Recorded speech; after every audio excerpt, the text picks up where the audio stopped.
CPI എന്ന് പറയുന്നത് ഇനിയിപ്പോൾ CPI ഒന്നുകിൽ LDF അല്ലെങ്കിൽ UDF അതിൽ നിൽക്കാനേ CPIക്ക് കഴിയുള്ളൂ. ഇനി ഏതെങ്കിലും ഒരു മുന്നണിയുടെ ഭാഗമായി നിൽക്കാൻ കഴിയുകയുള്ളൂ. എന്നിട്ട് കോട്ട ഉണ്ടല്ലോ, ഒരു മുന്നണിയുടെ ഭാഗമായി നിൽക്കുമ്പോൾ ഈ കോട്ട പറ്റുക, കോട്ട എന്ന് പറഞ്ഞാൽ ഷെയർ, തങ്ങളുടെ ഭാഗം അത് പറ്റുക എന്നതിൽ കവിഞ്ഞ്, അത് വാങ്ങിച്ച് പോക്കറ്റിലിട്ട് പോവുക എന്നതിൽ കവിഞ്ഞ് പിന്നെ MN സ്മാരകത്തിൽ മീറ്റിംഗ് ചേർന്ന് ചായ കുടിക്കാം.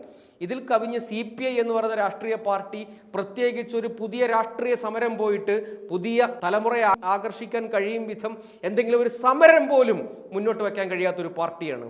ആ പാർട്ടി എന്ത് വിപ്ലവം നടപ്പാക്കുന്നു ഈ പറയുന്നത്? വെറുതെ ഒരു ചർച്ച, അത്രയേ ഉള്ളൂ.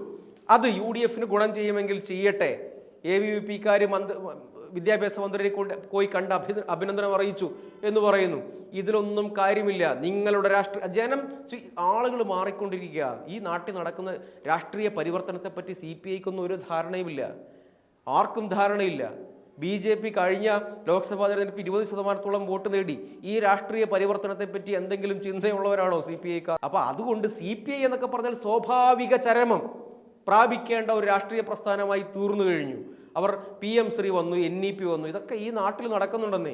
ഇതിൻ്റെ ഇടയിൽ രാഷ്ട്രീയ പ്രവർത്തനം നടത്തുകയാണ് വേണ്ടത്. അതല്ലാതെ ഇമാതിരി മീഡിയേറ്റഡ് നാടകങ്ങളുടെ ഭാഗമായിരുന്ന് അയ്യോ ഞങ്ങൾ വലിയ പ്രസക്തിയുള്ള രാഷ്ട്രീയ പ്രസ്ഥാനമാണേ എന്ന ആളുകളെ കൊണ്ട് തോന്നിപ്പിക്കാമെന്നല്ലാതെ ഇതുകൊണ്ട് ഒരു പ്രയോജനവുമില്ല. NEPയുടെ കാര്യത്തിലാണെങ്കിൽ PM ശ്രീയുടെ കാര്യത്തിലാണെങ്കിലും ഇവർ ഉന്നയിക്കുന്ന വാദങ്ങളൊന്നും തന്നെ നിലനിൽക്കുന്നതല്ല. പിന്നെ മുൻപ് പറഞ്ഞതിൽ നിന്ന് വ്യത്യസ്തമായ നിലപാട് സ്വീകരിച്ചില്ലേ CPM, ഈ സർക്കാർ എന്ന ചോദ്യത്തിന് പ്രസക്തിയുണ്ട്. ഇവരുടെ വാദങ്ങൾക്ക് പുല്ലുവില പോലും CPM കൊടുത്തില്ല.